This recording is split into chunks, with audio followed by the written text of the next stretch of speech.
Are you looking for some quality world history books that you can put on your reading list in 2024? And what's more, actually get them read, because look, after all, history books can be pretty long sometimes.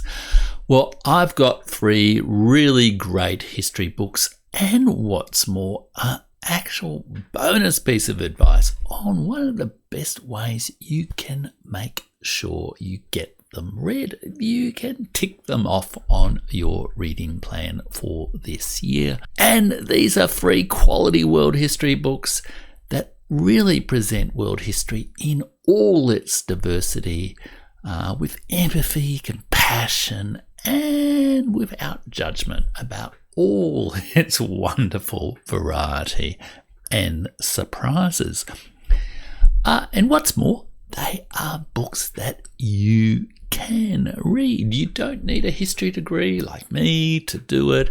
Some real fresh insights to what's going on in the world today, because it really does seem to be a history-changing moment. I'm Jeff Rich. I am a writer, historian, and content creator, and I've got a PhD in history. I then spent 30 years working in government, thinking historically about all sorts of issues. And now I write and teach about history on YouTube and on other platforms. And I'll tell you a little bit more about that later in the video. But first, let's look at the first book, and that is by Felipe Fernandez Armesto, Civilizations. And this is an absolutely brilliant book, which is about 20 years old now, but it is a classic masterpiece of contemporary world history. It covers a huge range of time, and it's quite distinctive because it looks at civilizations in the plural, not just the rise of the Western civilization, not just single civilizations, not just the usual focus on Rome and Babylon and medieval Europe and then the Renaissance, etc. It is a fascinating account of how civilizations adapt the environment to human needs. That's really the thing they all have in common. None are better than the others. Some are more successful, and they certainly have achievements. But it's a bad thing to sort of compare civilizations to barbarians, or to say only part of the world is the civilized world. And what could be more important a message today than to recognize the variety, diversity, and intrinsic merit, let's say, of all the civilizations around the world. Felipe Fernandez Armesto is a brilliant historian. I actually interviewed him on the YouTube channel, and you can check that out. I'll include a link at the end of the video.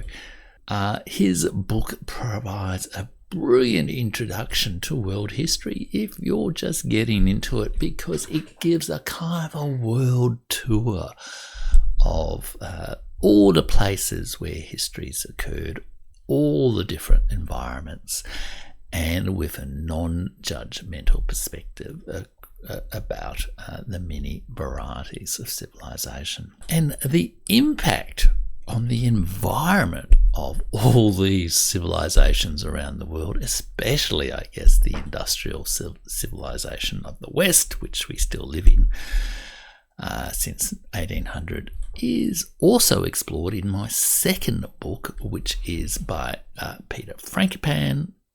Peter Frankopan, The Earth Transformed. Frankopan makes the hero of his history not the humans, not the civilizations, not the nations or the empires, but he makes the hero of his story the Earth itself, the natural environment, the physical world of which we are part and which we interact with. how we affect climate, how climate affects us and all the other species around the world. It is an absolutely brilliant book. It starts from the dawn of time and takes us right up to now, including some important thoughts towards the end about the debate which still rages around the world around climate change and what to do with it. This is a brilliant book to provide you sober, realistic advice on the human history of how, or the real history of how humans have interacted with the physical earth and over time have transformed the earth, especially over the last 200 years. It's a fascinating reminder also that there have always been global impacts of events in single parts of the world. One example is that I live in Australia, where the cycle of drought and heavy rains is very much driven by the El Nino or El Nina effects, which are caused by atmosphere and oceans interacting somewhere in the Pacific to the west of South America. And in the 1780s and 1790s, Peter Frankopan explains in his book, there was a particularly severe El Nino effect, which had a devastating impact on the weather and climate and the crops and all that sort of thing. During the early settlement of Australia, it almost extinguished the early British settlement of Australia. They almost starved because they couldn't grow their food. And but it also had impacts around the world, not least, of course, the harvests and the food prices in Europe and specifically in France that partly contributed to the French Revolution in 1789. He also talks about volcanic explosions in different parts of the world that have global impacts on the physical world and on the human world across the world. That some people even say the mythology of the Vikings was initially a response to a huge volcanic eruption in the 700s. That's where the idea of Ragnarok came from. Frankopan's book is balanced and brilliantly presents an astonishing range of scientific information clearly and sews it into a narrative about aspects of world history, some of which you'll know, some of which will come as a surprise. And it's a brilliant, brilliant book. Absolutely one of the books of the year last year, and one that it would be great if you did buy it and you haven't got through it to put on your reading list plan and really get to the end of it. And remember, I'm going to give you a bit of a tip at the end as to how you can do that. The third book is by Josephine Quinn, How the World Made the West. Now, ideas about the West and Western civilization are very prominent in discussions. They've become a little bit more prominent in recent times as there's been conflict between the West and Russia and China and I guess the global South.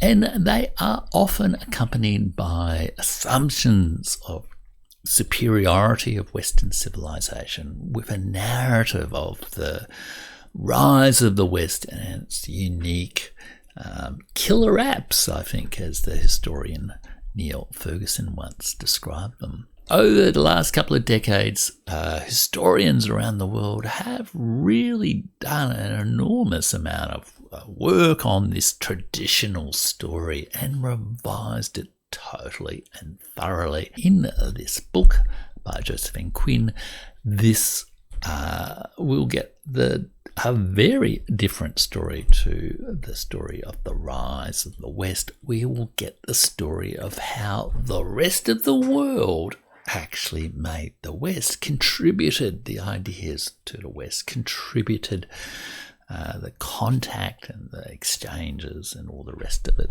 that helped made our shared. One big example is Christianity. It is not a Western, as in Western Europe, North Atlantic religion. Its origins are in, West Asia, North Africa. And Quinn's book promises to build on this story. It will explain how the connections between civilizations, rather than the ambitions of standalone civilizations, drive so much historical change.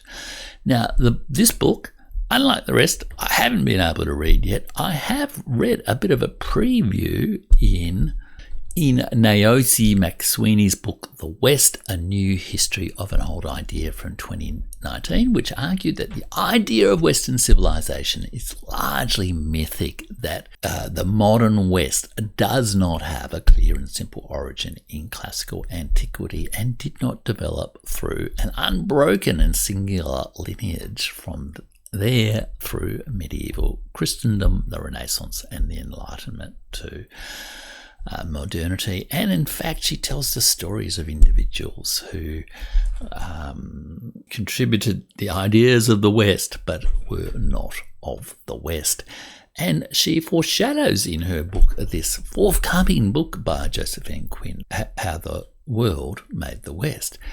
Quinn's book is coming out in late February on as an ebook or Kindle, and then in paperback in June, at least in Australia. And I will be reading it. I'll be putting it right up the top of my reading list this year. William Dalrymple, the popular and charismatic British historian, is a huge fan and says it's one of the most important books of global history to be written in recent decades. Why don't you add it to your list? And that's 3 books already. There are others I can recommend as well, but I don't want to overwhelm you. And that's part of the issue with reading some of these big, long history books. They can sometimes seem a little bit overwhelming.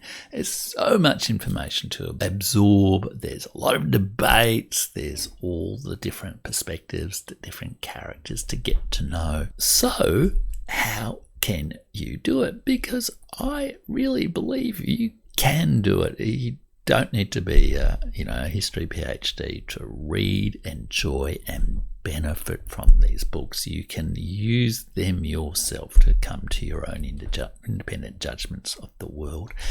And this is really where I think I might have a way to help you out, because I guess the best way to do it is to read them one book at a time. And I am going to be delivering a online course, history course, over the next year through a subscription plan called World History Explorers, where we take one book at a time. We'll read them together, we'll discuss them together, we will knock them off our reading list together, and we will come to a greater insight about world history.